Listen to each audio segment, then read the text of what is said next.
My name is Jasmine. I'm an illustrator working on a medieval comic, and for today's video I'm going to be going over planners. If you're not into planners, go ahead and skip this one. It's okay. I won't be offended. For those who have stuck around, welcome! This is a follow-up to my previous planner video where I went over getting my first Hobonichi planner, getting excited about Sterling Inks planners. Like, I'm providing an update on how my year went using this planner system and what have I decided to do for this year. Grab some tea or coffee and let's go over that. Yeah, that didn't last more than 2 seconds. This is the planner that I used last year. You can tell it says 2024. This is a Sterling Ink Weeks full planner. It didn't come with the plastic cover. I got this from Salty Katie Co. and I got a little keychain of a teapot to hang on it. Now, since it's been lovingly used, it's already pretty much stretched to its limit. Let's open this baby up. Go in a little bit more. What I did was tape a portion of a Sterling Ink vellum. This is the January month of last year as well, and then added some stickers. This was nice because I was always confronting this dreamy opening, so very important. Okay, so as mentioned in my planner video of last year, I did use this to track how many times I exercised and my monthly cycle. All the X's are times I exercised, and the cycle part is in pink highlight. Here I tallied up all the times I exercised per month, with July being my most active month and November being only exercising twice that month. This is a really great overview of how active I am. Obviously, I tracked last year as well, so it's really cool to see the comparison, and immediately I can tell that usually around November, December, I slow down on exercising, and summertime, I'm on fire. That's helpful if I'm trying to make goals for next year. I can set proper expectations of lots of adventures in the summer and giving myself grace during the holidays. This one was also really helpful. What I was doing was tracking when I was doing certain house chores, like cleaning the floor, dusting, cleaning the bathroom. That way I knew how long it's been for each one. It's not extremely crucial, but it is helpful to refer back to. And this other extra page, it's actually the goals breakdown page of Sterling Ink, but I don't really set goals the way it specifically wants you to, so instead I converted it into squares that I can use for different things. So here I set major goals for the year, and if I accomplished them, I would color them in with colored pencil. The rest of the page, I tracked all of my Patreon posts to give me a bird's eye view of how active I was being on the platform and tracking exactly what I posted that month. In the quarterly setup for Sterling Ink, I really like that as well because it's yet another bird's eye view of the year. And here I'm tracking my health stats, like what days I exercised, read, what days I wrote, and drew. It's fun to keep track some of these habits that are important to me. I do look back at them. I did change some of these habits, like I stopped tracking how many hours I slept because it just seemed not important. Most of the time it's around 7 hours. On the left side, which breaks down each month of that quarter, I wrote down my achievements or big markers so that I can look back and tally up my wins, because I really don't do that enough. So this was really great to be able to see what I accomplished that month that was like major. So this is this Q2, Q3, Q4,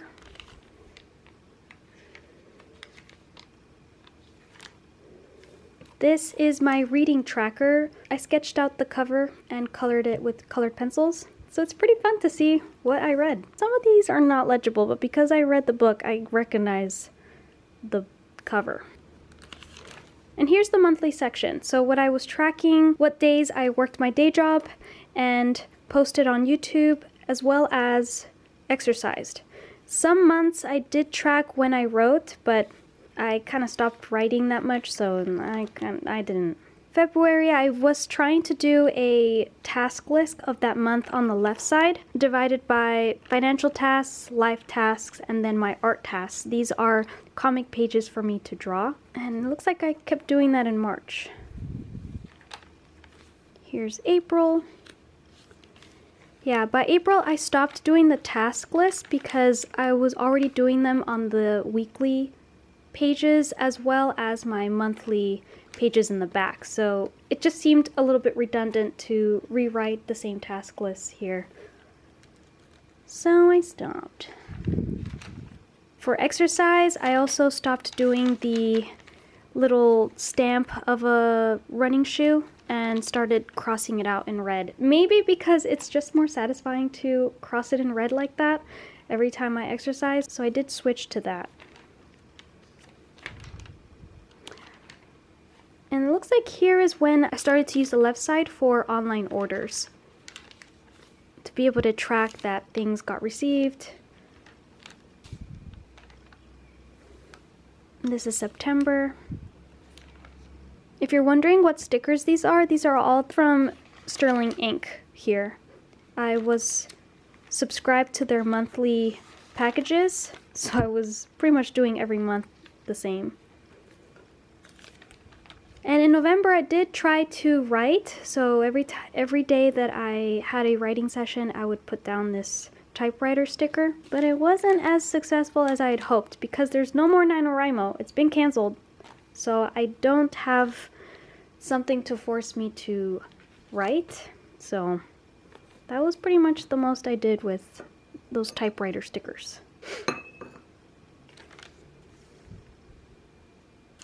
And that's it for the monthly. There were a few empty pages because I started this agenda a little bit later in the month of January, so I had a few weekly spaces that were empty. So instead I devoted those blank pages. I made up a page for YouTube to track what videos I posted, any stats, and then any ideas that I wanted to follow up on. I don't know if this page was super useful. I never really referred back to it as often as I would have liked to, so I don't think I'm going to be doing this page again. And same thing with my Patreon setup. I already had the tracker here tracking what posts I was uploading, so it seemed redundant to have this page as well, hence why it's empty. And in this page, I used it to track the editors that my agent and I were contacting for pitching my comic. Nice to devote a whole page just on tracking my submission. And this is the beginning of the weekly section. I used this pencil board from Hobonichi, which I'm obsessed with. So how I was using the weekly section, which is on a horizontal layout, I was writing all of my tasks for that day here, as well as any events that I was attending or shifts at the day job. I was tracking all that here. And then here was my bird's eye view of the week in terms of task lists and habit tracking. These will be what days I take my vitamin, because I always forget. Still have this tracker to this day. Very useful. For the beginning of this planner, I had been reading a lot, so I wanted to write down a little bit of a journaling on what I was reading. And this is already starting February, so I'm just gonna flip through for you guys to see. I had a lot of fun mix matching stickers and highlighters for the theme of that week. That was a lot of fun. But as for the actual content, that's pretty much it. Tasks, weekly tasks, and whatever I felt like writing here. So this is mostly like weekly journaling or whatever I needed in that week.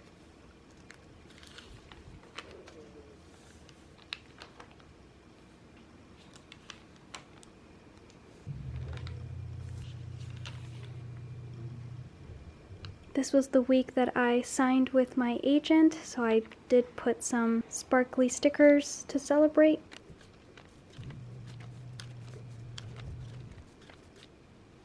My husband and I went on a road trip through Utah, so the planner was a little bit empty this week.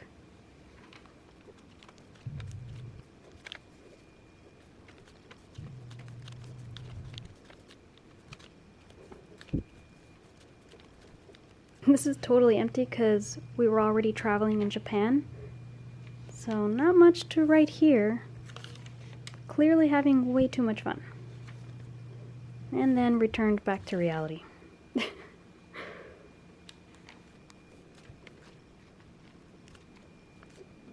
Every week looks slightly different, but the content itself is the same, so there's not much to say. I did find that sometimes I didn't know what else to write here. Don't like seeing all this empty space. So that was something that I did keep in mind for next year's planner. We're nearing the end of the year here, and you can tell that I'm just not really devoting time to fill in this empty space. And the last week, that's it. I clearly had moved on to the next planner. Once the weekly spreads end, we now enter the 368 empty pages or something like that.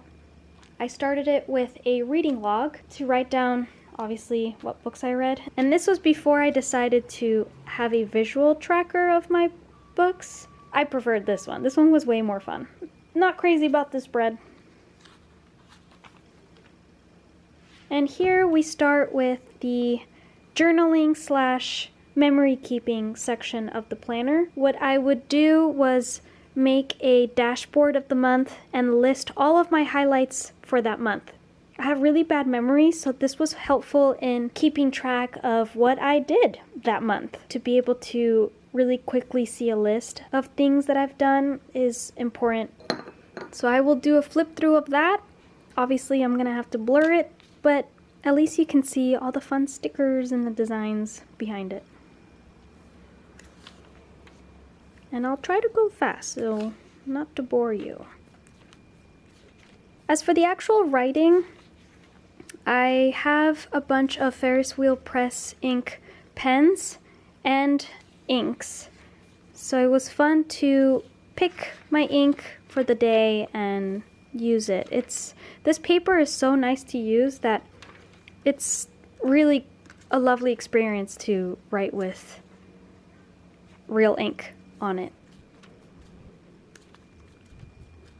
Here is March. What I started to do in March was to keep my highlights of that month, but then do a mini calendar of the month and track my expenses, what days I spent whatever amount, and to track my financial tasks like savings, paying off any loans and stuff, bills, mostly because it's nice to check off any checklist, so that was a great incentive to keep track of my monthly bill paying. You know, you gotta make it fun. I also really love these monthly tabs from Sterling Ink, so it's nice to divide the blank section into these months. Sometimes I did try to track my writing by drawing a monthly spread and writing down how many words I wrote that day. I do that only when I know I'm going to be writing somewhat that month. So clearly in March I had intended on writing, but it looks like for half the month I didn't do any writing. For every month I also did a content to do spread.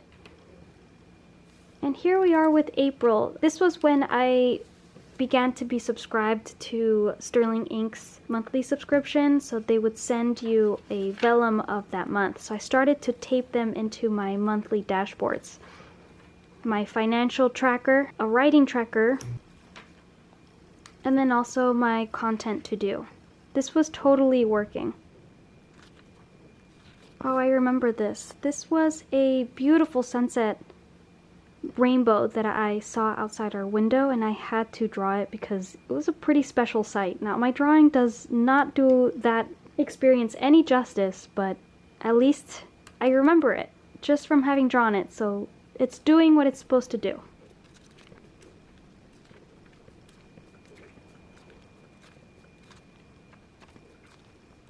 Many times I would write without stickers. I probably didn't have a lot of time. Down and dirty, journaling.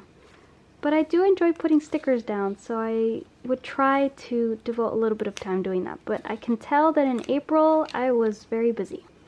I'm not sure why I don't have a vellum of that month. but I do like how it looks. I drew my husband and I in a doctor's appointment. Here's my journaling from that Utah trip. No stickers while we were gone, so it was all writing. Here's June.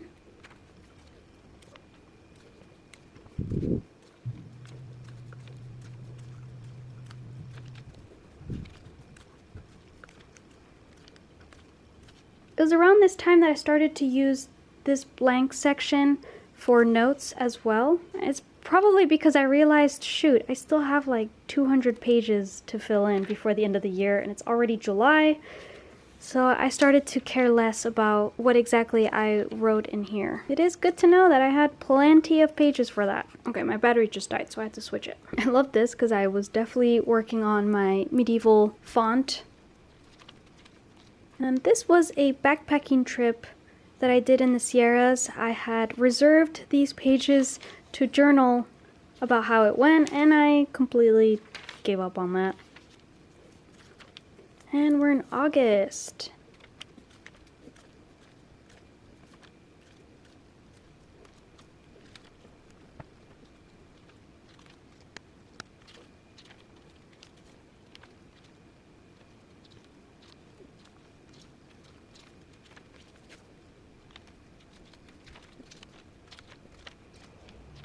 Here we go, December. We're almost done. This is definitely the part where I was thinking, all right, I have tons of blank pages left. I'm just gonna do whatever the hell I want to do. So it was mostly taking notes, trying to decipher how I was going to end the year in terms of my work and YouTube. So a lot of notes here and not as much journaling. I was too busy. And that's it. Unfortunately, I still had exactly 100 pages left. So what I would like to do eventually, cut this, because it is nice paper, you don't want to waste it. But I don't want to cut it until I showed you guys the full planner. In the back, I had my Japan list of things that I needed to get done before the flight, some medical record history stuff, and a wish list. Here's my ink test page. In the back, I have random vitamin stuff. This is really useful if you use fountain pens. I have a scrap piece of paper that I hooked onto the cover. So there you go. That was 2024. Look how chunky it got. Here's what it originally was in terms of thinness. And now look at that thing. It grew massively. Super glad to see that the cover held up pretty well in containing it all. That's the planner. In the last planner video, I also mentioned having a hobonichi because this is how I actually started the year of 2024. I was all gung-ho about using a big hobonichi cousin for it, but I found that it was just too much to have a daily section that was huge. If you recall, if you saw that video, I did try to journal. It would eat up like a whole hour of my day just to try to fill it up. So these are lovely spreads. I love them very much, but I just don't have the time. Journaling and planner stuff, it is a hobby, and I was not prepared to devote that much time to it. And so I turned this into an art studies book instead. I will go over this in my next video. It won't be as long as this one. I figured you needed an update on that. I wanted this video to be strictly about planners. So if you're into hobonichi and sketchbooks, definitely stay tuned for that video. Now, the question is, what am I going to do this year? Did I like sterling ink? The answer is yes. I loved sterling ink. I loved the Tomoe River crinkly paper inside. The thing I was not crazy about is the size. So I always had some empty space on the bottom. So I figured, okay, I'm just gonna go a smaller size. So instead of the week size, I went for the A6 size.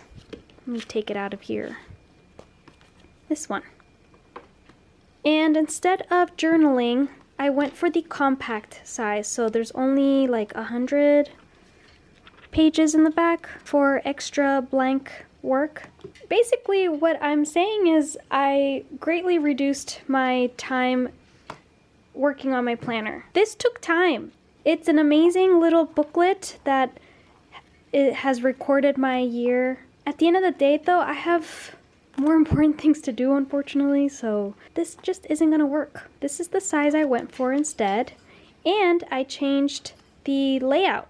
So instead of doing the horizontal layout, I am trying out the vertical layout, and I'll show you what I've been doing. I've had some time to use this new setup. As for the cover, I got the one-piece A6 cover from Hobonichi. It's really great. It's got some of the manga pages designed on it. I'm not a huge One Piece fan, mostly because I haven't had the time to read it, but I do own a bunch of One Piece things for some reason. I find One Piece to be very inspiring, and every time I see Oda's artwork, it makes me feel like I too can draw and tell a fun story. So hence, I want to be surrounded by things that inspire me to keep drawing my comic. So this is one of them.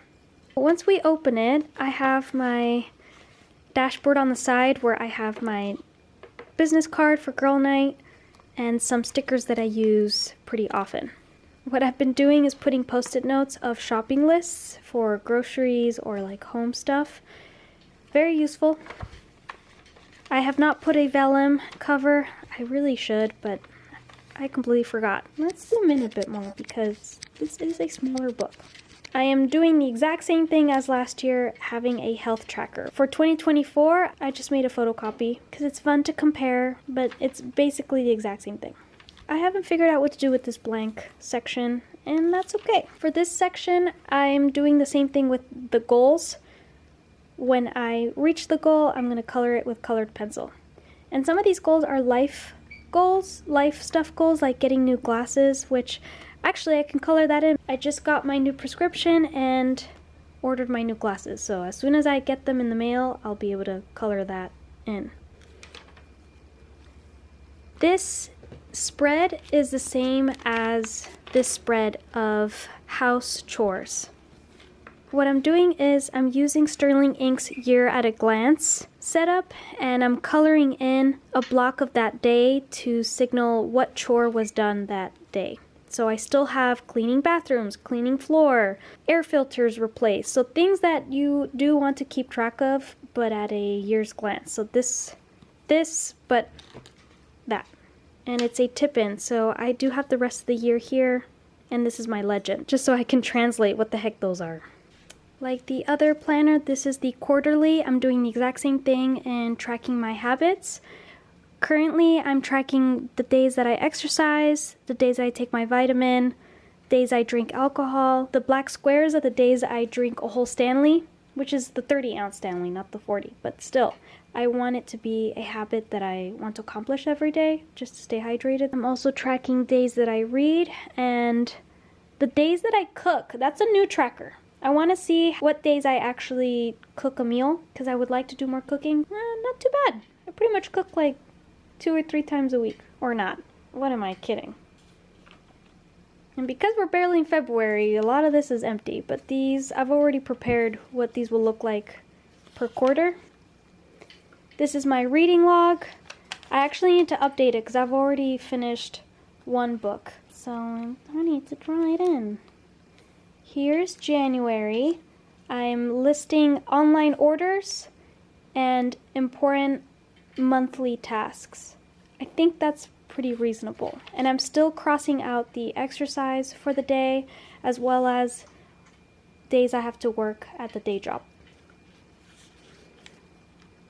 And here's February. This is actually a board that came with the Sterling Ink order, which is really nice that they're doing that now. I've listed things that I want to cook this month. I've started to use these heart stickers to denote when I've run a 5K or more. I want to be running more often and longer. So a few days ago I ran 5 miles. Not too shabby. What next month is going to look like? And that's it. Everything else is empty for the monthly. And here's the weekly. This is my first time working with a vertical setup. I am tracking my vitamins still. These are the tasks, kind of like with the horizontal section. And then this is the miscellaneous section where I add a task list of my life tasks for day-to-day home stuff and then my work tasks for art. And then that damn blank section that I never know what to do with it, it's still there and it's pretty much the same size. I haven't quite solved that issue then, even if it's A6 size. This is the second week of January.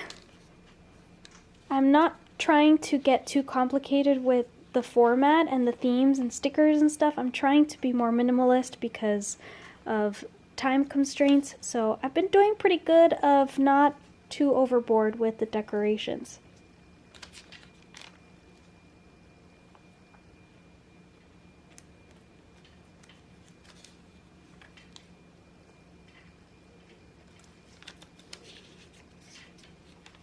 I really like how this weekly setup came out. I drew little bits of rain on the days that it rained because it never rains here in LA, so it is cool to see what days it actually did rain. And this is this week, so it's pretty empty. This is the pencil board I got, which is also one piece. I really like it.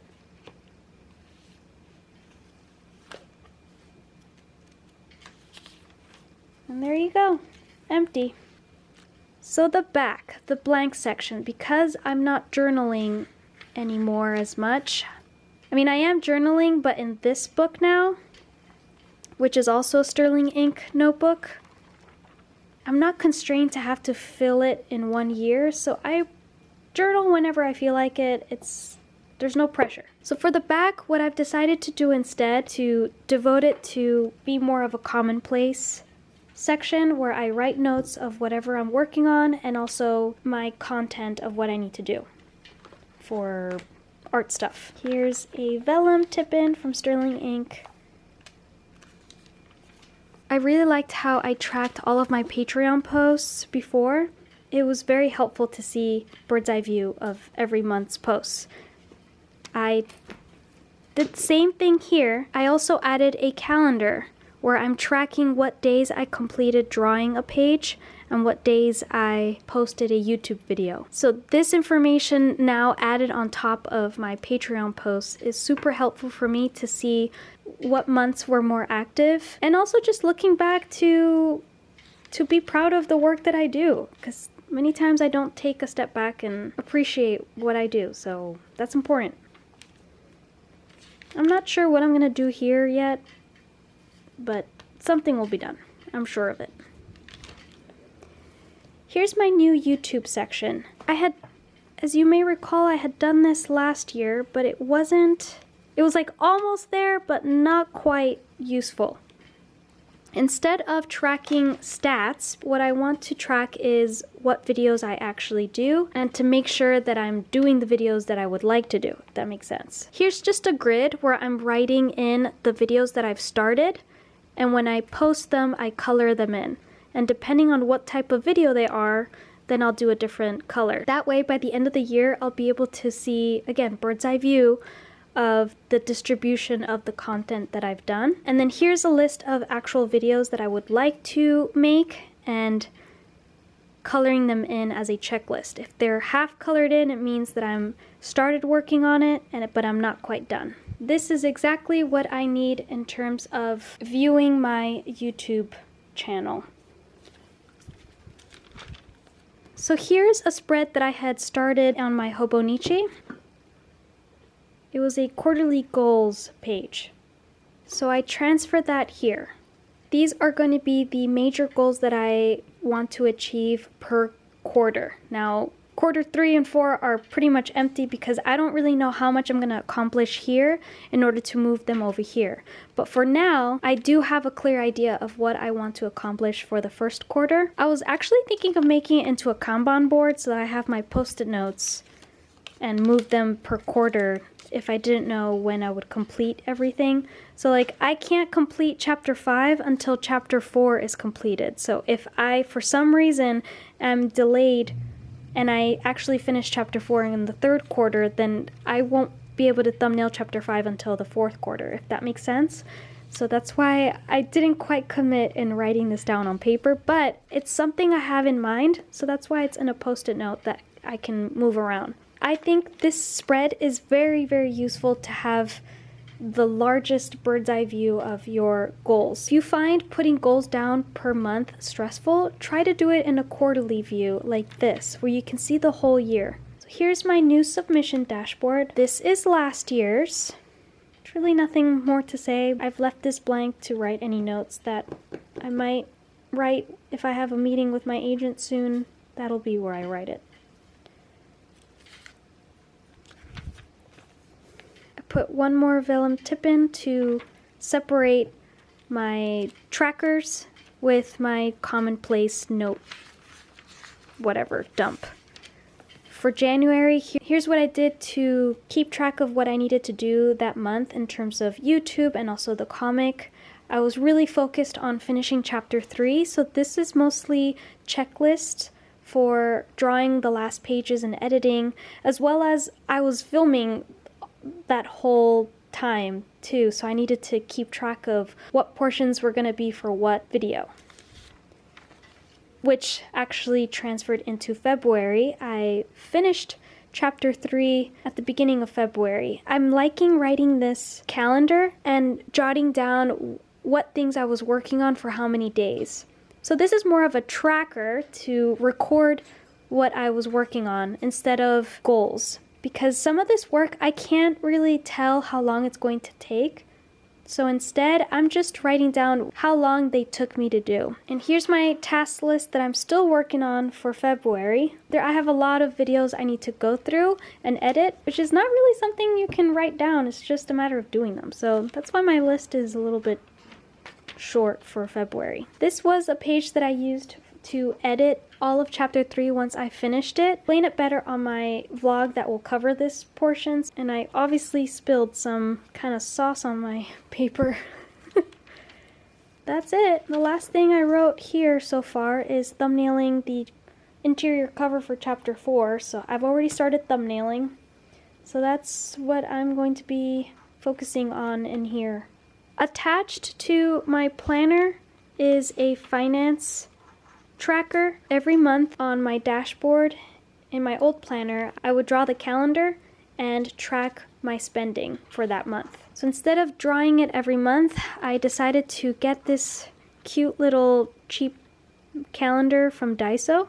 Here is January's, where I wrote all of my expenses, and then I've started to highlight them by the type of expense. And yellow is what I spent going out, like at a restaurant or at a bar. Blue is what we've spent for pets, and then on the side are what I usually track. My paychecks, a summary of what I spent in total that month, and then making sure that I've made payments for those bills. That'll be information on the side. This feels really nice to have, and it's super cute. I got this one because it looked like Clyde.